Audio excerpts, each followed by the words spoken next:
you were talking about how you said that Indian women especially tend to be more critical about themselves. This is something that our survey also found, that 64% Indian feel that they are too critical. So Indian women realize that they're too critical, but they can't help themselves. They will still see themselves as normal looking as opposed to beautiful or pretty. Because of the social conditioning.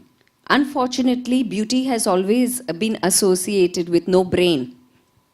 And you can see on the panel here, you've got beauty and brain.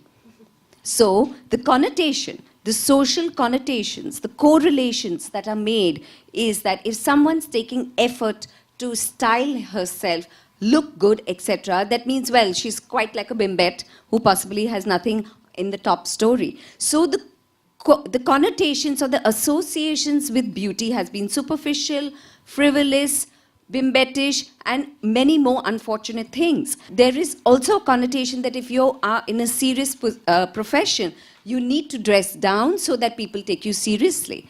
And as Soha said, I think the basic concept of the Indian woman is that she believes her beauty comes with self-sacrificism, with service of someone else. So first it's her father, her brother, her husband, her in-laws, and eventually then it becomes her children. It's never her. So if she doesn't invest enough, like I liked what Soha said in the beginning, where she said, getting my 8 hours of sleep. How many of 10. us? 10? Excellent.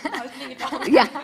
Now, how many of us will not feel guilty taking time out to rest? So you're raising very important points. That work culture stereotype that you raised, that's something that I want to ask all of you, because usually it's assumed that if a woman is very beautiful and she's working, she always dresses up and comes to work, she may be a little not too smart. You see, there is a danger. If you're only attractive looking and if you are not smart, which also happens, you will be exploited by this industry and by many other industries. So, and some people allow themselves to be exploited as well. They know that it's happening to them, and some people don't know that it's happening to them. So being beautiful, as they say, I mean, it's a curse, and it is also difficult, I'm sure, to be very beautiful.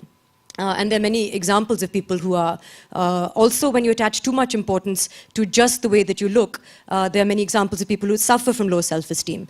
And it's been said that, you know, beauty is a passport to better opportunities in life, but it is certainly just a visa, and it will run out very quickly.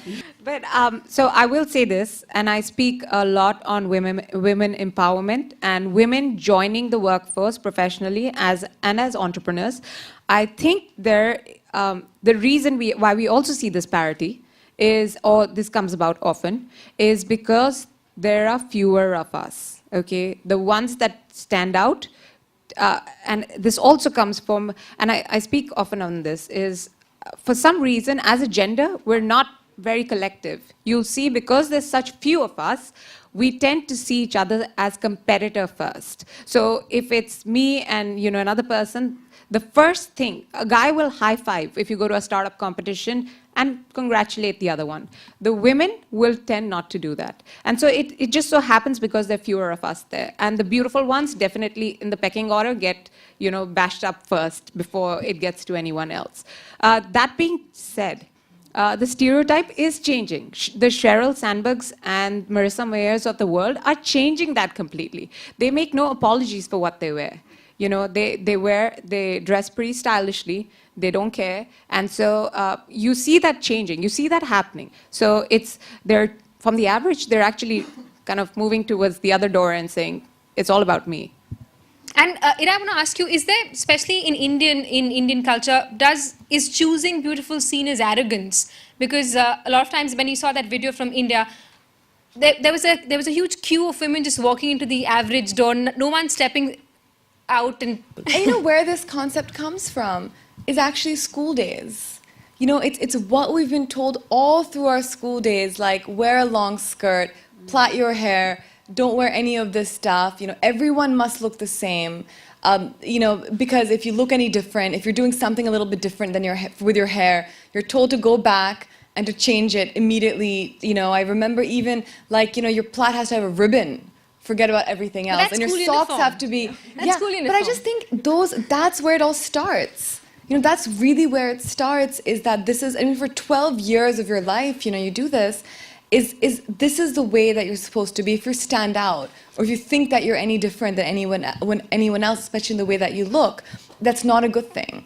So that's where I developed on a personal level that thing, just wanted to stand in the corner, not to look good, to sort of never go to be in a crowd and to stand out. It was many of that burden of my school days stayed with me for a very long time. So I do think that's where it's inculcated, but that's changing now. Now when I see the younger school children, it's not like that anymore. They're not encouraged to be to be cookie cutter, everyone be the same. If someone's skirt is 2-3 inches shorter than the other ones, or someone's socks are a bit different. In fact, in school you'll see the children from the same class, students from the same class wearing their uniforms differently. Exactly, and it's not now no longer say that reprimanded for doing that. So I do think, especially for girls, that emphasis that was placed that you must behave in a certain way, you must walk in a certain way, you must hold your head in a certain way, because if you do this, it's not going to look good. I think also, it's if a I may problem. interrupt, the good girl is supposed to be a demure girl. Yeah, it is. It's from the beginning. Goodness as a Very concept, beginning. modesty, Supposed to be a virtue, yeah.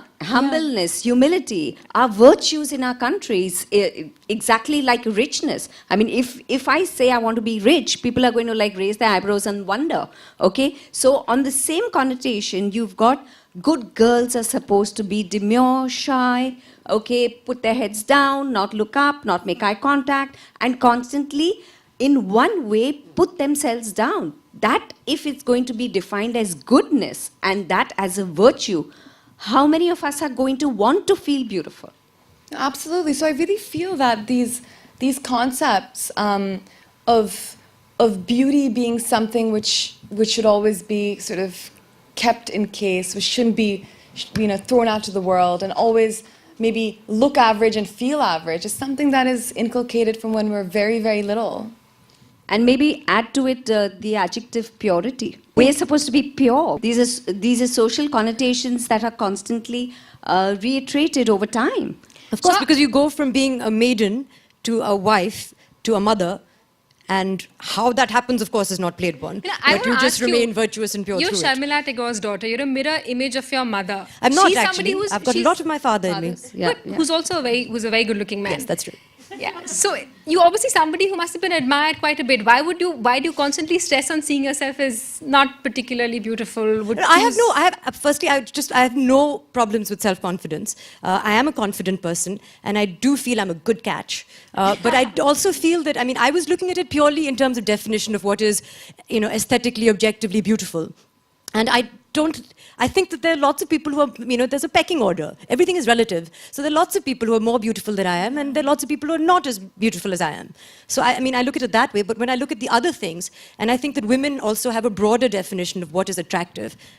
The men here should definitely contradict me if they feel that way, but I think you have a narrower definition of what you see in a woman, and you might perhaps want them to be beautiful, and your friends to find them beautiful is very important as well, I've realized. But for women, they want, they see attractiveness as a lot, of course, about humor, personality, intelligence, confidence, that aura, that certain je ne sais quoi, that X factor. And people who are, of course, well-styled, well-groomed, attractive, beautiful, do have that confidence and that aura more often than not. And the idea is to get that aura and that confidence. And Anisha, that that's something you could probably tell your daughter. Next time she turns around and asks you if she's remember bringing her down a peg or two, not putting her up further two pegs up.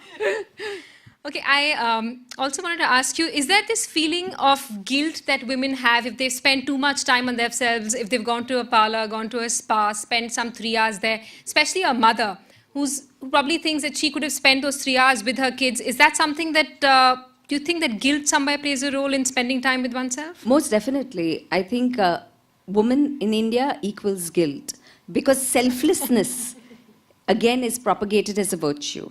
A lot of Indian women think that they're beautiful because they are desirable. But desirable from an external person, how about being desirable for oneself? So no one teaches us that first you are a person, then you are a daughter of, a wife of, and a mother of, okay? And I think if there is an intrinsic belief, a mindset alteration, a reconstruction of value that I deserve better for myself, then there's no question of guilt when I go out and take time investing, whether it's in my yoga class, whether it's, in the parlor, or just taking time out for myself. So you think this is more of an Indian concept? I think so, Guilt, yes. More modesty, unfortunately self-sacrifice. tilting here. I'm sure globally also, as you would have seen. I disagree. I think the guilt factor is a world over women phenomenon. Oh, yeah. Yeah, women in general, we are queens of guilt. That's it. We love it. We'll lob it on ourselves, married, not married, with kids, without kids. We love that. We thrive on that stuff. It's the truth. I mean, we love that. We'd be guilty about our parents, not spending time with our parents if it wasn't the kids, or, not doing a good job at work. Now it's the kids, and it's always, we just thrive on that stuff. So I think it's just us getting rid of that somehow, or just at least trying to tuck it away in a little box for a little bit, Ira, would you want to say something? I think I agree with, both of you. I do think that guilt, women feeling guilty, is an intrinsic quality of women globally and world over. I do think it is also a specifically Indian women problem, more so than in other countries, because I think that's just the way that we've been raised, especially girls. This is your duty towards it's your duty towards your parents, your duty towards your husband, your duty towards your children. And in today's day and age, it's often the duty towards your work. So it's the same sense of duty that you have. So that concept of doing what's your duty, and especially for girls, I think especially girls are raised in that particular way. So I think that's where the guilt is derived from. And I think going to the parlor or going to the gym is not looked upon as something which is important, not so important. But in the film industry, there is an increased emphasis on looking good, especially for women actors. So they are asked, they're expected to go and work out, they're expected to be fit, they're expected to look perfect at all times. Yes. So that idea doesn't really work with the film industry.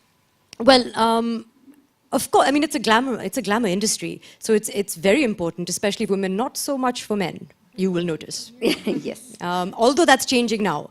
I think men are now also pulling up their socks and like all this 6-pack, 8-pack phenomenon, which is also going a little perhaps extreme. But it's certainly very, very looks-based. And yes, I mean, I suppose because this is my career, when I go to the gym or when I do yoga, it's part of my job requirement. But also, how many of these gorgeous-looking women actually feel good about themselves? But there's no correlation between looking good and feeling good at all.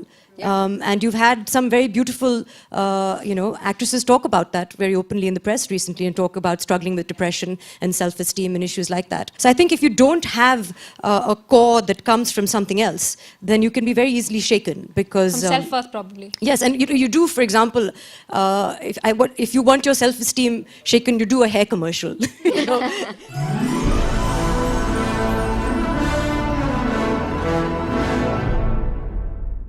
Beauty is for the elite few, those on the hoardings and those in the movies, and it's not for the common person. And I think that's where democracy, we should democratize beauty. Each and every one of us deserves to be beautiful. I will add to it. How often do you see yourself in the mirror and like what you see? That every woman should choose beautiful every single day.